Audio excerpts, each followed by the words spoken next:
बिस्मिल्लाहिर्रहमानिर्रहीम। अस्सलाम वालेकुम स्टूडेंट्स। उम्मीद है कि आप सब लोग खैरियत से होंगे।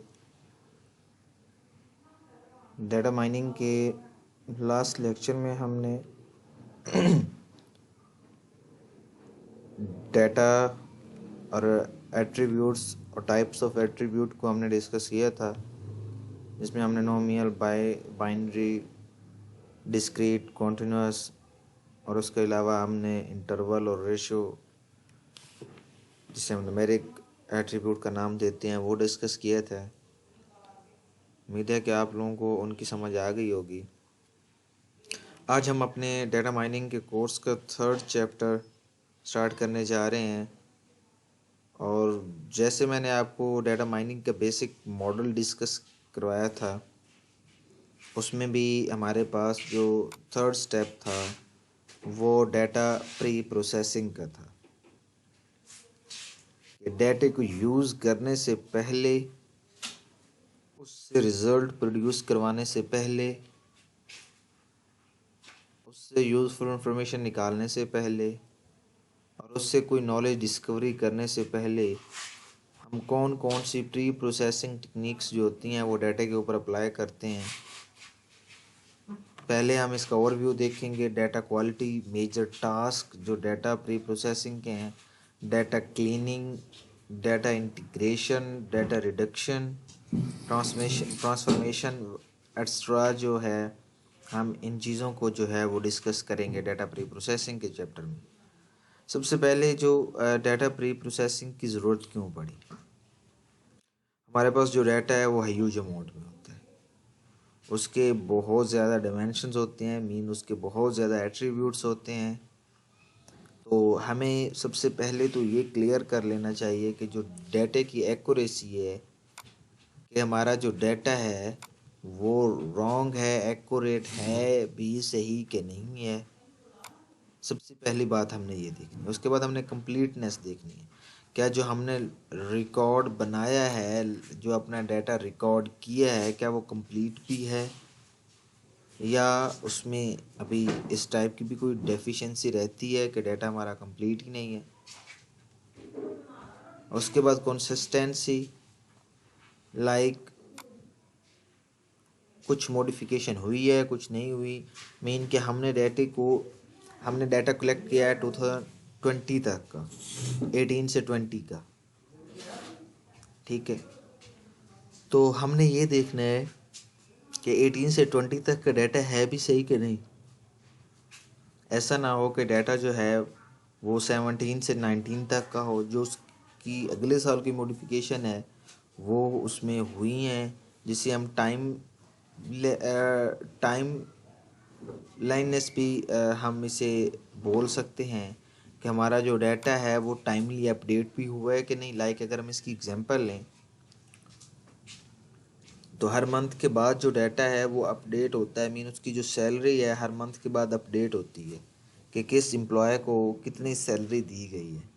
अब हर मंथ के बाद अगर वो अपडेट हो गया तो इट मीन के डाटा टाइमली रिस्पॉन्स कर रहा है।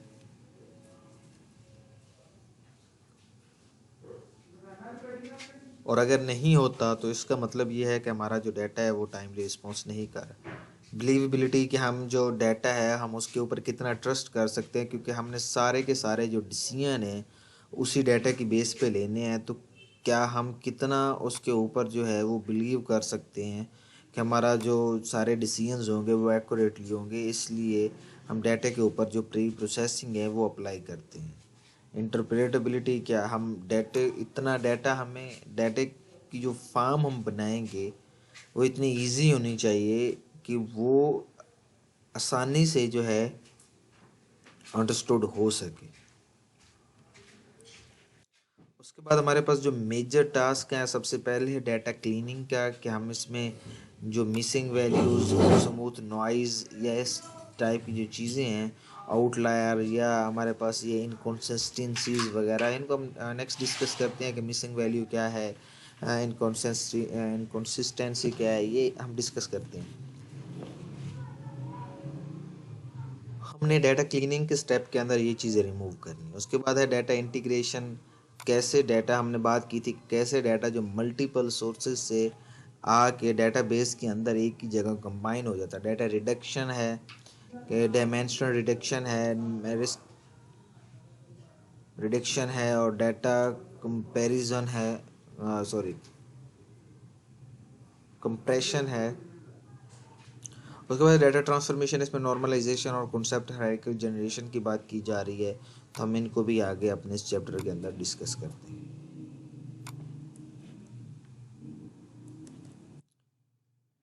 सबसे पहले हम देखते हैं कि डाटा क्लीनिंग क्या है। यहाँ पे ज़रा डाटा क्लीनिंग में हम बात करें तो हम डाटे के को देखते हैं कि हमारा जो डाटा है वो इनकोरेक्ट कहाँ पे है और हम उसकी जो एरर्स वगैरह हैं वो हमने कैसे फाइंड आउट करके उनको सॉल्व करना है, डाटा क्लीन करना है या वो चीज़ें उसमें से निकाल देनी है। अगर हम इनकम्प्लीट की बात करें, सबसे पहले जैसे हमने पीछे बात की थी नॉइजली इनकन्सिस्टेंसी के हमारे डाटा क्लीनिंग के अंदर ये इशू हो सकते हैं। सबसे पहले इनकम्प्लीट में क्या हो सकता है, फॉर एग्जांपल हमारे पास एक वहाँ पे एट्रीब्यूट है ऑक्यूपेशन, लेकिन उसके अंदर उन्होंने कुछ लिखा ही नहीं है कि वो क्या कर, ठीक है। तो यहाँ पे क्या इनकम्प्लीट हो गया डाटा।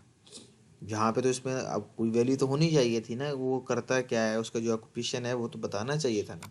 लेकिन ये क्या हुआ, ये डाटा क्लीनिंग के स्टेप के अंदर अगर कहीं पे ऐसा कुछ नहीं है तो यहाँ से ये डाटा रिमूव कर दिया जाएगा। उसके बाद नॉइज़, एरर्स जिसे हम कहते हैं, आउटलायर्स जिसे हम कहते हैं, वो चीज़ जैसा कि सैलरी 10, सॉरी -10। अब -10 कभी किसी की सैलरी नहीं हो सकती, ये एक नॉइज़ है, ये एक एरर है, ठीक है। सैलरी 10 रुपीज़ हो सकती है प्लस में, लेकिन ये तो नहीं हो सकता ना कि आपकी सैलरी जो है, तो अगर किस कहीं भी डाटा की कलेक्शन में ऐसे एट्रीब्यूट पाए जाएंगे तो ये भी रिमूव कर दिए जाएंगे। उसके बाद इनकन्सिस्टेंसी में कहाँ हम बात कर सकते हैं कि लाइक एज है 42 ईयर किसी एम्प्लॉय की एज है और जो डेट ऑफ बर्थ लिखी हुई है वो 2010 की लिखी हुई है। अब खुद देखें, एज उन्होंने 42 लिखी है, डेट ऑफ बर्थ उन्होंने 2010 की लिखी है, तो अभी तक 11 ईयर हुए हैं, तो वो 42 ईयर का कैसे हो गया। तो ये डाटा की जो इनकन्सिस्टेंसी है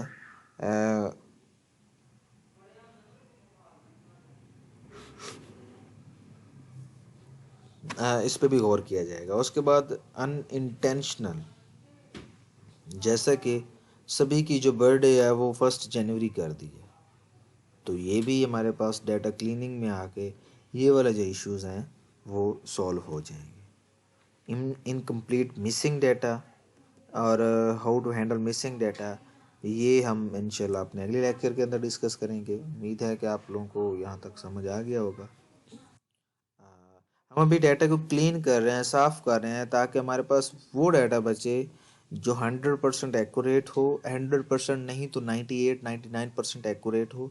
हम ताकि उसकी बेस पे मॉडल चलाएं और हमारे पास जो नॉलेज है जिसकी बेस पे हमने डिसीजन लेना है वो हमारा डिसीजन 100% या 90, 99, 98, 96% एक्यूरेट हो, ताकि हमारा जो बिज़नेस है उसे लॉस ना हो सके। अगर ऐसी वैल्यूज़ उसमें रहेंगी तो हमारा मॉडल जो प्रिडिक्ट करेगा, वो जो नॉलेज प्रिडिक्ट करेगा वो सही नहीं होगा। हम उसकी बेस पे डिसीजन लेंगे तो वो डिसीजन सही नहीं होंगे, जिसकी बेस पे हमें लॉस उठाना पड़ेगा। तो इसलिए ये स्टेप्स ज़रूरी हैं। उम्मीद है कि आप लोगों को समझ आ गई होगी। अपना ख्याल रखिएगा। अल्लाह हाफिज़।